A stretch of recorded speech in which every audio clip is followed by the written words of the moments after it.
Hello guys, welcome to your reading. So जिन्होंने card number 1 choose किया था, the 4 of keys, as you can see ये card में message जो है ये शायद आपकी सिचुएशन के साथ कम्प्लीटली रेजोनेट कर रहा है, क्लियरिंग द वे। तो शायद आपका कोई गोल है आपके दिमाग में जिसको लेकर आप ये रीडिंग देख रहे हैं, एंड आप ये सोच रहे हैं कि इस ऑब्स्टिकल को कैसे हटाया जाए ताकि आप अपना गोल, आपके दिमाग में जो आउटकम है उसको अचीव कर सकें। सो प्रॉब्ली ये, अगर आपके पार्टनर के बारे में मैं कहूँ तो शायद आप लोगों ने एक दूसरे को कमिटमेंट दे दिया है और अभी आप अपना फ्यूचर के फाउंडेशन ले करने के बारे में डिस्कस कर रहे हैं या सोच रहे हैं, और इसमें शायद आपको ऑब्स्टिकल्स आ रहे हैं। सो लेट अस सी आपको क्या ऑब्स्टिकल्स हैं और आप उसको कैसे ओवरकम कर सकते हैं। और एंड में हम आपके एंजल आंसर्स भी देखेंगे। एंजल आंसर्स कार्ड से आपके लिए एडवाइस क्या आती है वो भी हम देखेंगे। सबसे पहले हम अपने टैरो के साथ शुरू करते हैं।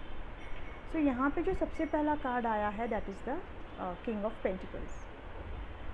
ये कार्ड दिखाता है कि आप दोनों एक स्टेबिलिटी के बारे में सोच रहे हैं, अपनी लाइफ को कैसे स्टेबल किया जाए, कैसे अकम्प्लिश किया जाए, आपके जो गोल्स हैं, और फाइनेंशियल सिक्योरिटी और प्रॉस्पेरिटी कैसे आपकी लाइफ में लाई जाए।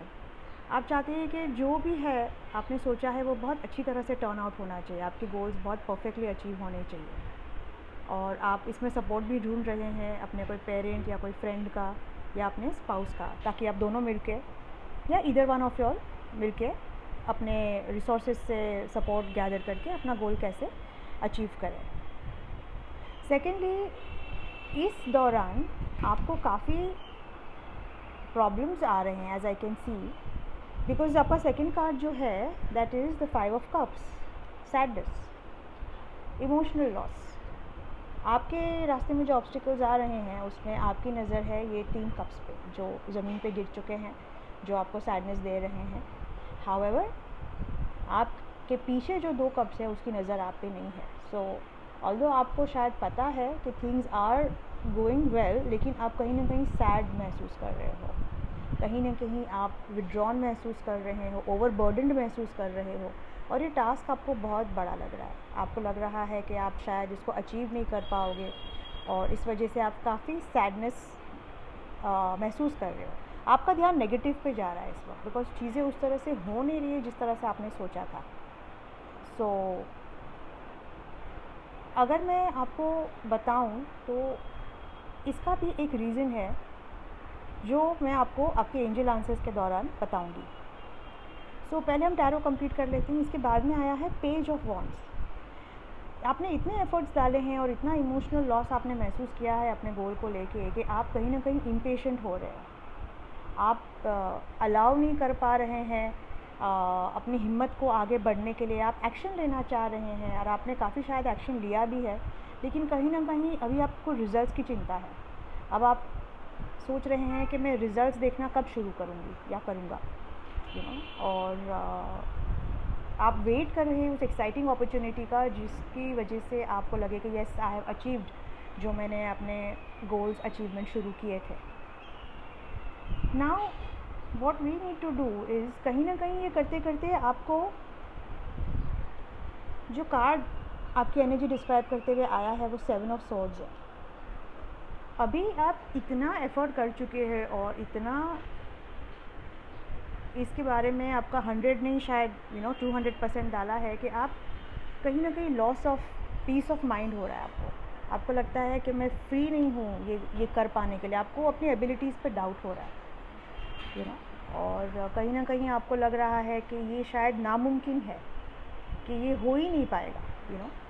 आपने जो अचीव करना है सोचा है that is not going to happen.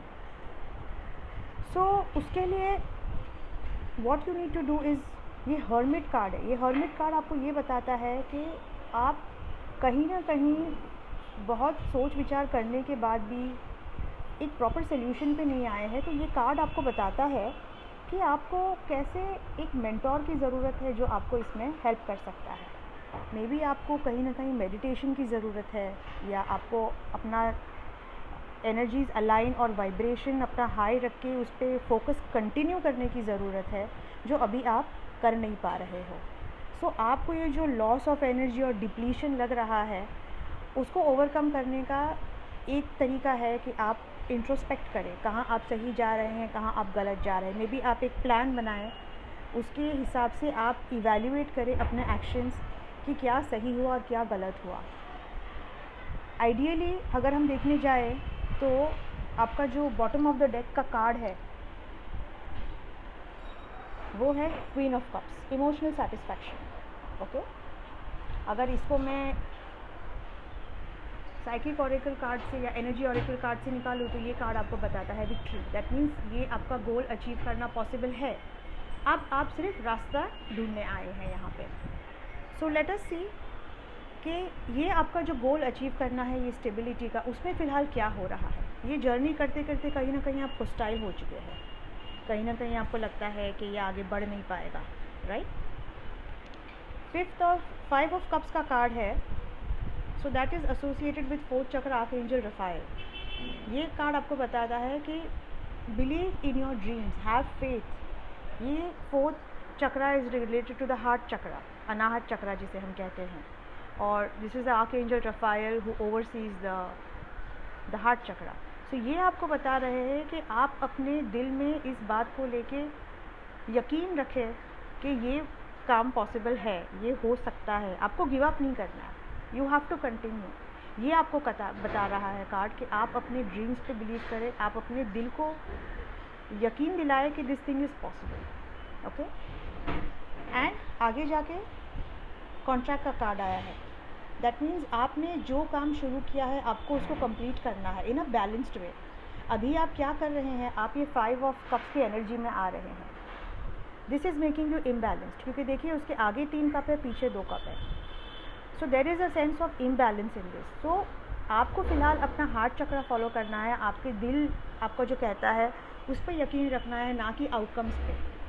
और ये बताता है कि एक बैलेंस्ड वे में अगर आप काम करेंगे तो आप अपना पर्पस ज़रूर अचीव कर पाएंगे। And what is the outcome? आपको जो लगता है कि ये आपका जो पीस ऑफ माइंड चला गया है, आपने दिन रात मेहनत की है, आपने बहुत रिसोर्सेज लिए, आपने कोई कसर नहीं छोड़ी इस चीज़ में एफर्ट डालने के लिए। So what is the outcome card for this? It is the door to romance. तो अगर आपने अपनी इम्पेशंस पे काबू कर लिया, so this is where it is going to lead you. This is going to give you the love of your life. It's going to open the door of romance for you and probably open the door of foundation and stability for you. ठीक है, सो आइए हम देख लेते हैं angel answers से आपके लिए क्या गाइडेंस है। सो एंजल आंसर्स से आया है आपके लिए लेट गो।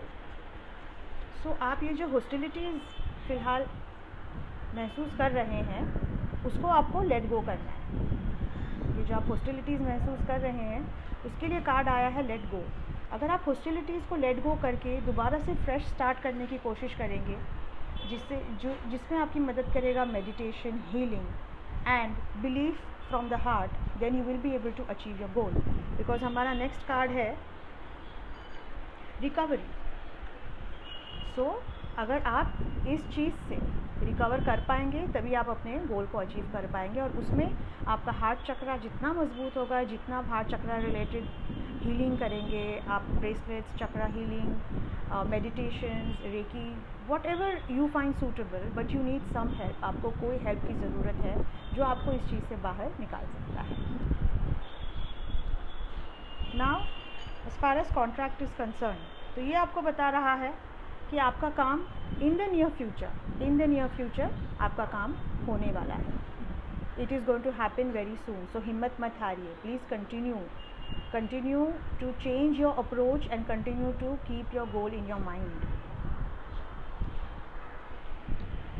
क्योंकि इसके बाद में आपको अपने दिल की डिज़ायर मिल जाएगी। Choose a new direction. So आपको अपना डायरेक्शन चेंज नहीं करना है, लेकिन आप जिस तरह से इस सिचुएशन को अप्रोच कर रहे हैं वो अपनी हार्ट स्पेस से आपको अप्रोच करना है, नॉट इन द वे जैसे आप कर रहे हैं with the impatience probably that is dragging you down. So if you choose the new direction, then हम देखते हैं कि एंजल्स क्या कहते हैं। फिर क्या होगा आपके पास? Door to romance, and that will happen only if you believe it. Only if you believe you will get your heart's desire, but you have to pursue it from the heart and not from the mind space. Okay guys, so this was your reading. Do let me know if it resonates with you in the comment section. Thank you so much. Now we move on to pile number 2.